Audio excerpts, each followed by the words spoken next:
ओम नमः सिद्धेभ्यः। ओम नमः सिद्धेभ्यः। जय श्री ओम नमः सिद्धेभ्यः। वंदितु सर्वसिद्धे धूमवलमणोवमङ्गलं पते उच्छामि समय पावुड मिनुमो सुध केवली भणिदं मिनुमो सुध केवली भणिदं मिनुमो सुध केवली भणिदं मैं वंदना करूं ने शिव को पधारे जो सिद्ध है अतुल अव्यय सौख्यधारे भाई वही समय सार सुनो सुनाता जो भद्रभाषुत केवली ने कहा था जो भद्रभाषुत केवली ने कहा था जो भद्रभाषुत केवली ने कहा था। आदि तीर्थंकर श्री आदिनाथ भगवान की, श्री 24 तीर्थंकर भगवान की, संत शिरोमणि अध्यात्म योगी आचार्य गुरुदेव श्री विद्यासागर जी महाराज की, अहिंसामय विश्व धर्म की, वंदनीय आरिका रत्न 105 पूर्णमती माता जी की, वंदनीय आरिका संघ की। भविष्यों, भूख लगे और भोजन आपके पास में है, टिफिन लेकर के आप आए हुए हैं तो आपको कोई चिंता नहीं है। भूख का समय आ गया है और इधर से घोषणा हो गई कि आज सबका स्वामी वात्सल्य यहीं पर है, टेंशन खत्म हो जाता है। आज तो अभी सवेरे ही भोजन करना है, पर 3 दिन की घोषणा हो गई तो कितनी राहत मिल गई। बात पक्की है, भूख लगे और भोजन उपस्थित हो तो कोई चिंता नहीं है। बारिश आ जाए और छाता मौजूद है तो आपको कोई टेंशन ही नहीं है। सख्त ठंड है, भयंकर ठंड लग रही है, पर कोट आपके पास में ही है, आपको कोई विकल्प नहीं है। कंबल आपके पास में है, कोई चिंता की बात नहीं है।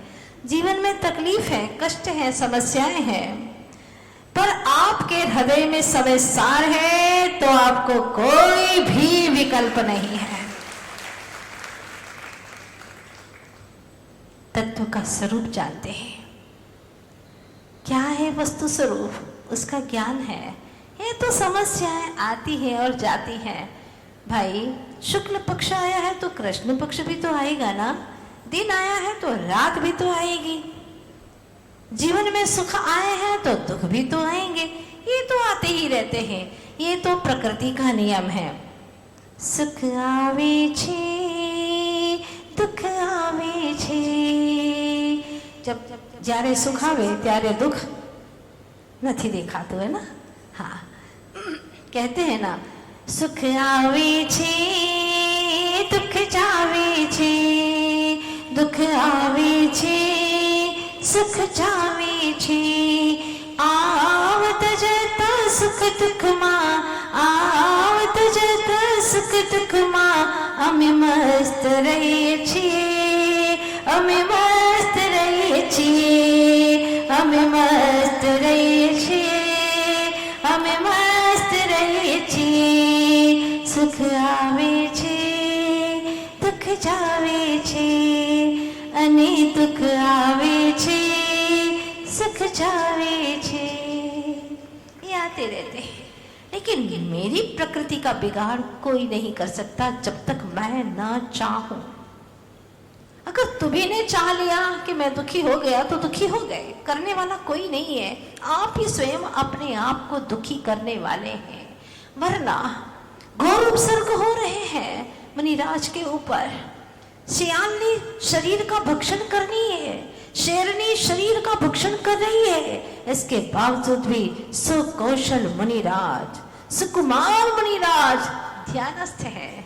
चेहरे के ऊपर कोई सलवटें नहीं आई, चेहरा कोई परिवर्तित नहीं हुआ।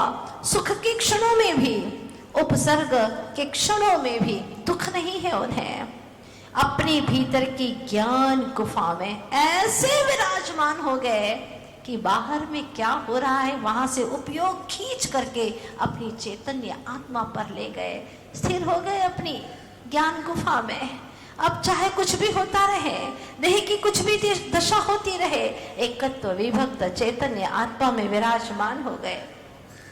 नवरीण सुलहो विहतस् एयतस्वलंभो, यह एकत्व विभक्त स्वरूप आत्मा की अनुभूति सुलभ नहीं है भाई, बहुत दुर्लभ है।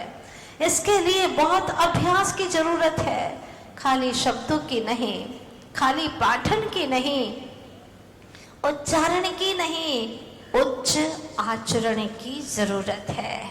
सिर्फ वाचन की नहीं, पाचन की जरूरत है। सिर्फ चर्चा की नहीं, चर्या की जरूरत है। और लीन हो गए अपने आप में, उपसर्ग पर उपसर्ग होते रहे हैं और बाहर का दुश्मन उपसर्ग कर रहा है, पर वो बाहर में किसी को दुश्मन नहीं समझ रहे, वो ज्ञाता है, जान रहे हैं, लेकिन किसी पर कोई भी उन्हें द्वेष नहीं आ रहा, कोई भी दुर्भाव पैदा नहीं हो रहा, क्योंकि जो स्वभाव में लीन हो जाते हैं उन्हें दुर्भाव आता ही नहीं।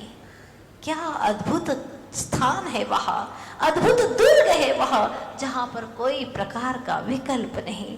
और इधर से तन का भक्षण करती रही सियाननी, शेरनी भक्षण करती रही, और उधर से वह उपयोग की स्थिरता के माध्यम से कर्म समाप्त करते गए, कर्म समाप्त करते गए, और आखिरकार सुकौशल स्वामी जिन्हें केवल ज्ञान की प्राप्ति हो गई। आप कहोगे कितने दुख की घड़ियों में, कहाँ थी दुख की घड़ियां? सोच में हो तो आप दुखी हो जाओगे। अगर सोच में आ गया, विचारों में आ गया, तो अकेले बैठे हैं, खूब अच्छी अनुकूलता है, हर तरह से अनुकूलता है, पांचों इंद्रिय के विषयों की भरमार है, कोई विकल्प नहीं है बाहर में, लेकिन भीतर में ही दुख है। कोई किसी की याद आ गई, बुरी याद आ गई और आप दुखी हो गए, चेहरा बदल गया, विकल्प से भरे हुए हैं और अंदर ही अंदर में दुख का वेदन कर रहे हैं। बोलो कोई दुख है क्या तुम्हारा बाहर में? कोई शत्रु आया है क्या? नहीं, कोई शत्रु नहीं है। किसी ने कुछ कहा क्या? नहीं, कुछ नहीं कहा है। फिर क्यों दुखी हो गए तुम? पुरानी बातों को याद करके, सालों पहले की बात को याद करके दुखी हो गए। जो व्यक्ति सालों पहले गुजर गया था, लेकिन अचानक आपने देखा, क्या देखा? ये पर्स उन्हीं ने मुझे दिया था। अब पर्स को देख करके आप कहाँ पहुंच गए? उस व्यक्ति तक पहुंच गए जो आज से 10 वर्ष पहले गुजर चुका है। बहुत अच्छा व्यक्ति था, चला गया, ऐसा करता था, वैसा करता था, और आंखों में आंसू आ रहे हैं। कौन रुला रहा है तुम्हें? कोई दुख आ गया क्या? नहीं, तुम्हारे विचार ही तुम्हें दुखी करते हैं और तुम्हारे विचार ही तुम्हें सुखी करते हैं। क्यों जाते हो ऐसे विचारों की ओर? मजा भी आता है व्यक्ति को। कोई पूछता है क्यों रो रहे थे? वो मेरे थे ना, बहुत अच्छे थे, बेचारे चले गए, बहुत याद आती है। अभी 5 मिनट पहले तो बाहर में इतना हंस रहे थे और अभी आकर के रोने लग गए। ये क्या है? क्या चीज है ये? कुछ नहीं, दुनिया को दिखाता है कि मैं कितना प्रेम करता था। बेटा, प्रेम कर ले तो कितना ही पर द्रव्यों से, इन संसारी जीवों से, लेकिन तुझे कुछ भी हाथ नहीं आएगा। हाथ में आएगा तो तुझे दुख आएगा, आकुलता आएगी, समस्या आएगी, नए नए पाप कर्म का बंध होगा, दुर्गति में जाएगा। ये तेरे हाथ में आएगा। ये सफलता नहीं है, निष्फलता है, ये सफलता नहीं है। क्यों अपने आप को दुखी कर रहा है? क्यों अपने आप को बर्बाद करने पर तुला है? अकेला हो जा, इतना अकेला कि तेरे विचारों में भी कुछ भी ना हो। कोई विचार में, क्या मजाल कि मेरे विचारों में, मेरे उपयोग में कोई आ जाए। आएगा तो प्रभुत्व आएगा, गुरु आएगा, गुरु की बातें आएगी, गुरु वाणी आएगी, प्रभु वाणी आएगी। ऐसी ऐसी बातें आएगी तो यही आएगा, या तो स्वभाव में रमो या स्वभाव से छूटो, तो प्रभु की वाणी में रहो, गुरु वाणी में रहो, बस इसके आगे मुझे नहीं जाना। बाहर में बेटा नहीं जा सकते, क्यों? कोरोना हो गया है, नहीं निकल सकते, तो क्या करो? यहीं मेरे पास में बैठ जाओ। अब बैठेगा कितना? बच्चा है वो तो चंचल है, ज्यादा बैठ नहीं सकता। माँ ने खिलौने दे दिए, खेलो। कहाँ खेलो माँ? कमरे में बैठ करके खेलो। कमरे में बैठ करके खेल खेल करके ऊब गया। फिर माँ ने कहा कि देखो बेटा, तुमसे कहा ना तुम खेलो। फिर माँ मैं नहीं खेलूंगा, मैं बाहर जाऊंगा। तो ठीक है, बाहर जाना है तो जाओ, लेकिन घर के बाहर नहीं जाओगे, घर में ही घूमोगे, घर में ही खेलोगे, इसके बाद में नहीं। या तो अपने स्वभाव में रहो, और स्वभाव में नहीं रम पा रहे हो तो जो स्वभाव में रम गए हैं उनमें रमो, वहां अपना उपयोग ले जाओ, लेकिन इसके बाहर कतई नहीं। हाँ, चाहते तो हम भी ऐसा ही है माता जी, कि हम भी अपने आप में ऐसे ही रमते रहें, यही चाहते हैं, बहुत अच्छा चाहते हैं। चाहते तो बहुत अच्छा हो, लेकिन करते क्या हो ये बताओ? चाह मत बताओ, कर क्या रहे हो ये बताओ। पंक्तियां बड़ी प्यारी लिखी है। चाह यही है हृदय हो निर्मल, परी मन नहीं बदलता है। आप बता दो हमको हे गुरुवर, ऐसा सब क्यों होता है। चाह यही है, सबकी चाह है ना? आपकी ओर से ये पंक्तियां हैं। चाह यही है हृदय हो निर्मल, परी मन नहीं बदलता है। मन बदलने को तैयार नहीं होता है। यहाँ सुनते हैं ना माता जी समय सार, तो हमें लगता है 16 आना सच, बिल्कुल सच, बहुत अच्छा लगता है। पूरी गर्दन बिल्कुल, चाहे सर्वाइकल पेन भी हो तो भी हम घुमा लेते हैं। बहुत अच्छा, बहुत अच्छा। कब तक? जब तक प्रवचन चलता है 16 आना सच लगता है। फिर जब चिन्वाणी की स्तुति होने लगती है 18 सच लगता है। फिर जाते हैं यहाँ से, क्यों आज कितना अच्छा विषय था, है ना? बहुत अच्छा विषय था। फिर ऐसे बात करते करते चवन्नी भर रहता है, और फिर यहाँ से जब निकल जाते हैं मंडप के बाहर, तो जैसे के तैसे हो जाते। जब तक स्प्रिंग को खींचा था, हाँ, लंबी हो गई थी, छोड़ दिया, एज इट इज हो गई। क्या बात है! क्योंकि माता जी कल भी तो वापिस आना है, 5 महीने तक आना है, इसलिए हम खाली होकर के ही जाते हैं। क्या दुर्दशा है! चाह यही है हृदय हो निर्मल, परी मन नहीं बदलता है। आप बता दो हमको हे गुरुवर, ऐसा सब क्यों होता है। हाँ, आप जानते हैं ना, सुख देने से सुख मिलता है, कहते हैं तुम हरदम ही। सुख देने से सुख मिलता है, कहते हैं हम हरदम ही, पर देते हमेशा दुख ही दुख है। कैसी है नादानी, कैसी है नादानी, कुछ सोचे ना समझे मनवा, ऐसा सब क्यों होता है। आप बता दो हमको हे गुरुवर, ऐसा सब क्यों होता है। चाह यही है हृदय हो निर्मल, इसीलिए तो आते हैं कि हृदय हमारा निर्मल हो जाए। इसी लक्ष्य को लेकर के 20-20 किलोमीटर दूर तक से आते हैं, पर ये मन नहीं बदलता है। आप बता दो, हम क्यों बता दें, तुम ही बता दो हमको, तुम ही बता दो, क्योंकि तुम्हारे दिल की तुम जानते हो। आखिर क्या बात है, क्या ठान के रखा है तुमने, क्या सोच के रखा है तुमने कि हमें तो बदलना ही नहीं है।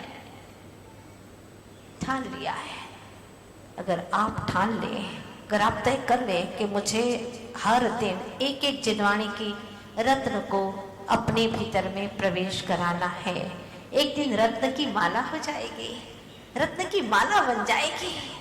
अद्भुत क्षण होंगे तुम्हारे जीवन के। बस एक चीज हम सब कर सकते हैं, लेकिन क्या है ना, त्याग की बात आती है तो फिर हम आंख बंद करके बैठ जाते हैं, हमसे नहीं बनता।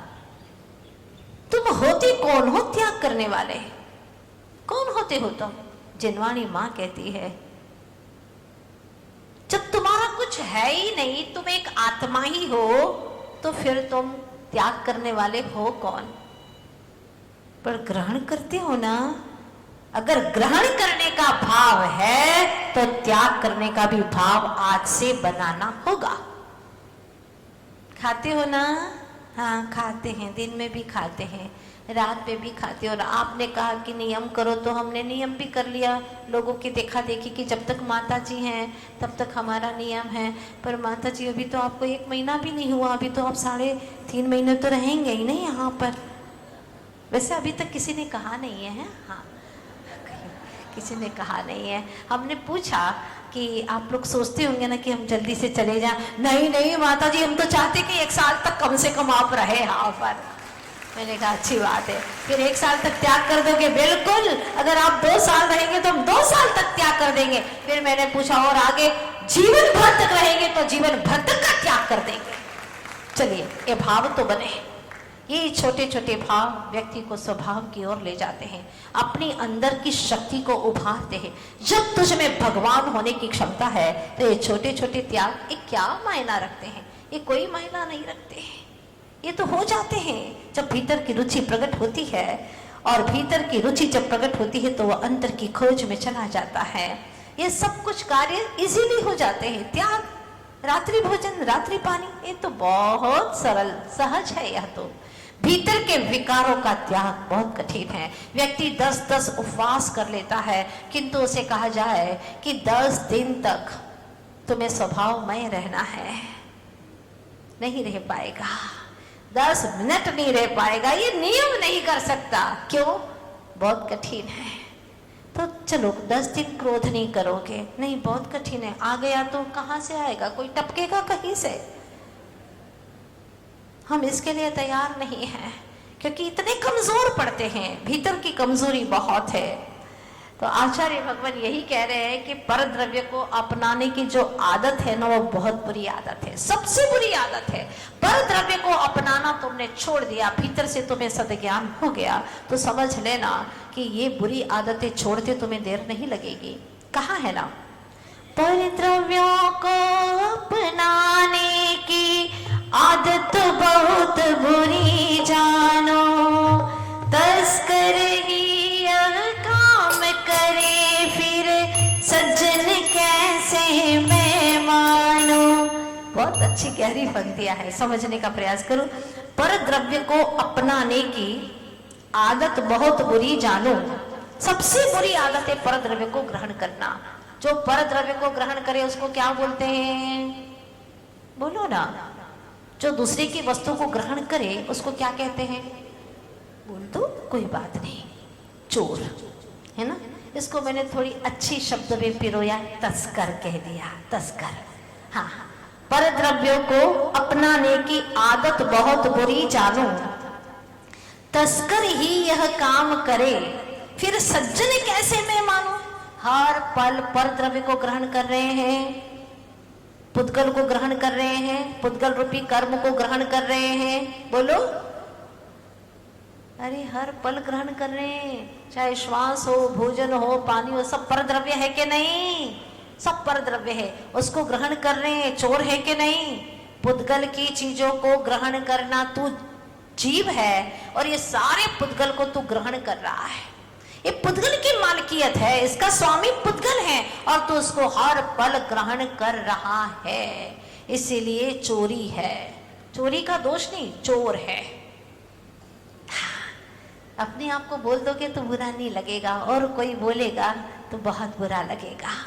तो आचार्य भगवान यही कहते हैं कि पर द्रव्य को ग्रहण करने वाला सज्जन कैसे हो सकता है। पर परिणति की संगत करना दुराचार यह माना है, अतः स्वयं में तृप्त रहो बस मैंने इतना ठाना है। इतना ठान लो कि मुझे अपने आप में तृप्त रहना है बस, क्योंकि मेरे पास में जो चीज है उसी में तृप्ति है। बाहर के पुद्गलों को ग्रहण करने से आज तक तृप्ति न हुई न होगी।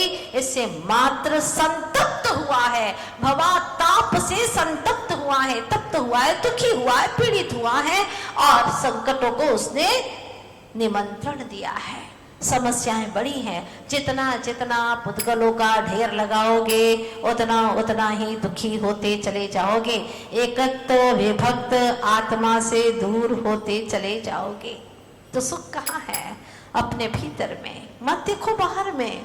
कैसे न देखो, आंखें जो मिली है, आंखें मिली है पर आंखों से देखता नहीं है, देखने वाला तो कुछ और है, देखनहारा कोई और है। अगर आंखें देखती तो शव को भी देखना चाहिए था। देख सकता है क्या? बड़ा शौकीन था मोबाइल का, घंटों देखता था, लेकिन मर गया बेचारा। मोबाइल पड़ा है उसका, दिखा दो, नहीं देख सकता। आंखें तो है ना, आंखें तो है, लेकिन देखने वाला चला गया। इसीलिए आचार्य कुंद कुंद स्वामी कहते हैं, विश्वास कर, इस सारे संसार में एक तू ही अपने लिए प्रेम पात्र है, तेरा प्रीति का पात्र तू ही है। अपने आप से इतना प्यार कर, इतना प्यार कर कि दूसरों को तुझे देखने की इच्छा ही ना हो। जब आप किसी से प्रेम करते हो तो दूसरों को प्रेम की नजर से देखना भी पसंद आता है क्या उसे? बोलो ना, नहीं। क्या मजाल कि तुम किसी को प्रेम की नजर से देख लो। अपनी चेतनात्मा, अपने क्या एक स्वरूप से इतना प्यार करो, इतना प्यार करो, इतना प्यार करो कि तुम किसी से भी राग कर ही ना सको, एक पल के लिए भी राग न कर सको। और जब राग ही नहीं तो द्वेष कहाँ से होगा? एक से राग तो अनेकों से द्वेष होता है। इसीलिए हे चेतनात्मन, तू अपने आप से इतना प्रेम कर, क्योंकि तू तेरे लिए प्रेम करने के योग्य है। जो सदा तुझे साथ देता है, थोड़ी सी देर साथ देता है, उसे तो तू प्रेम करता है। और जो अनादि काल से तेरा साथ दे रहा है, ऐसा ज्ञान स्वरूप आत्मा, तेरा अभिन्न मित्र, उससे प्रेम क्यों नहीं करता? जरा सोचना आप। 24 घंटे हाजिर है तुम्हारे सामने, वो तुम्हारा ज्ञान, तुम्हारे अनंत गुण, उन मित्रों से प्रेम नहीं करते हो तुम? क्या हो गया तुम्हें? कहा है? बहुत अच्छी पंक्तियां हैं। भला जो देखन मैं चला, भला न मिलिया को, जो देखा निज आत्मा, मुझसे भला न कोई, वो आत्म मुझसे भला न कोई। भला जो देखने को चला तो मुझसे भला तो कोई नहीं मिला। अपने अंतर में डुबकी लगा तो तुझे दिखाई देगा। नवरी, लेकिन वो सुलभ नहीं है, बहुत दुर्लभ है। सुलभ होता तो अभी तक तो उसे हासिल कर लेता, लेकिन बहुत दुर्लभ है। कैसे? देखते हैं। राजकुमारी का बहुत पुराने जमाने की, वर्षों वर्ष पहले की ये कहानी है। आगम में ये कहानी सुनी कि राजकुमारी का 9 लखा हार खो गया, अचानक गुम हो गया। 9 लखा हार कहीं नहीं मिला, सब जगह ढूंढा। आखिर राजा ने घोषणा करवा दी कि मेरी राजकुमारी का 9 लखा हार खो चुका है, जो भी लेकर के आएगा उसे 1 लाख का इनाम दिया जाएगा। पहले के जमाने का 1 लाख मतलब बहुत ही महत्व रखता है। 1 लाख इनाम की घोषणा हो गई। दिन गुजरने लगे, लेकिन कहीं पर कुछ पता न चला। आखिर मंत्री ने एक दिन, वह एक गांव से दूसरे गांव की ओर जा रहा था। रास्ते में बियावान जंगल पड़ता था, तो वहां पर उसने देखा कि यहाँ पर नाला है, तो पानी भी है, उसमें थोड़ा पानी पी लो। उतर करके पानी पीने के लिए गया तो उसको एक चमकता हुआ कुछ दिखाई दिया पानी के अंदर। उसने और गौर से देखा, उसको खुशी हुई। ऐसा लगा कि कोई बेशकीमती चीज है, और वह उसके पास में गया, और पास में गया तो देखा कुछ बहुत अच्छे से चमक रहा है। इतने में ही वहां से पीछे पीछे एक सन्यासी भी आ रहे थे, वो भी आए, उन्होंने इस दृश्य को देखा और देख रहे थे उसकी करतूत को कि आखिर ये कर क्या रहा है। जैसे उस मंत्री ने देखा कि कुछ चमक रहा है और हार जैसा चमक रहा है, उसके ख्याल में आया कहीं ये नौलखा हार तो नहीं है, हाँ, पर वो पानी के अंदर है, नाले के अंदर तो कीचड़ भी है, क्या करूं कुछ समझ में नहीं आता। उधर उधर देखा कोई नहीं था, एकांत है, सन्यासी उसे दिखाई नहीं दिया, पेड़ की ओट में थे और वह इधर उधर देख करके, नाला गंदा था। पहले तो उसने लकड़ी डाली लंबी सी और उसको उठाना चाहा, लेकिन जैसे ही वह पानी हिला तो हार देखना ही बंद हो गया, अब तो दिख ही नहीं रहा है। वह चुपचाप देखता रहा, फिर पानी जैसे शांत हुआ, फिर उसने देखा कि हार चमक रहा है, मतलब यह है कि बहुत गहराई में है, ऐसे नहीं आएगा। तो उसने सोचा चलो ना, कोई देख नहीं रहा, अकेले में आप क्या नहीं कर सकते, सब कुछ कर लेते हो, है ना। तो आचार्य भगवान कहते हैं अकेले में अपनी आत्मा की गहराई में उतर जाओ ना, तुम्हें परमात्मा का दर्शन हो जाएगा। अगर करना ही है तो ऐसा कार्य कर लो जिससे तुम्हारा परमात्मा तुम्हें दिख जाए। अगर अकेले में बैठ करके तुम्हारे भीतर में प्रभु का स्मरण आता है, मात्र प्रभु और परम विशुद्धि आती है, तो अकेले रहने का प्रयास करो। कम से कम 24 घंटे में 24 मिनट तो अकेले रहो, एक घड़ी तो अकेले रहो और अपने परमात्मा का निरीक्षण करो, देखो उसे और निरखो और निरखो और गहराई से निरखो। उसने देखा, मंत्री ने भी देखा, सोचा कोई नहीं है और वह उस नाले के अंदर उतर पड़ता है। उसमें उतरा चुपचाप, लेकिन फिसल गया। जैसे ही फिसला गंदगी में जा गिरता है। गंदा तो हो ही गया, उसने सोचा अब गंदा तो हो ही गया हूँ, कपड़े भी लथपथ हो गए हैं तो पूरा ही देख लो।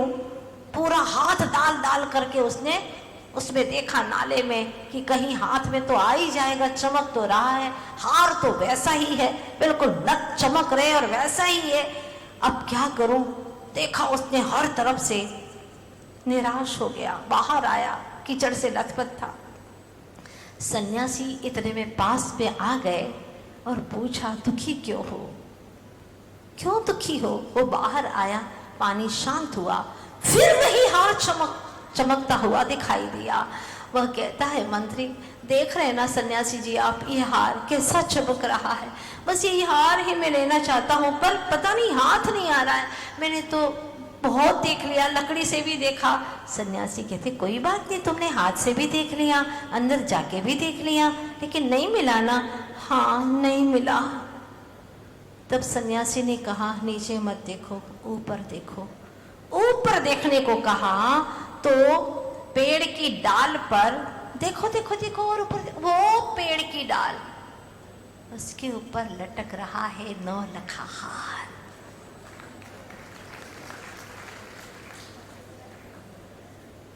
भोगों के दलदल में सुख खोजता है, भोगों के कीचड़ में लथपथ होता है, जबकि सुख आत्मा के उच्च स्तरीय गुणों में है, उन्नत गुणों में है, जिसकी परछाई संसार में दिखाई पड़ती है तुझे कि यहाँ सुख है वहाँ सुख है, और 5 इंद्रिय के विषयों में झंपा बांध लेता है, दौड़ता है, बेहताशा भागता है, यहाँ भागता है वहाँ भागता है, कभी स्पर्श इंद्रिय के विषयों में, कभी रसना इंद्रिय के विषयों में झपट्टे मारता है, ये खा लो वो खा लो, ये भोग लो वो भोग लो, न जाने क्या क्या भोग लो।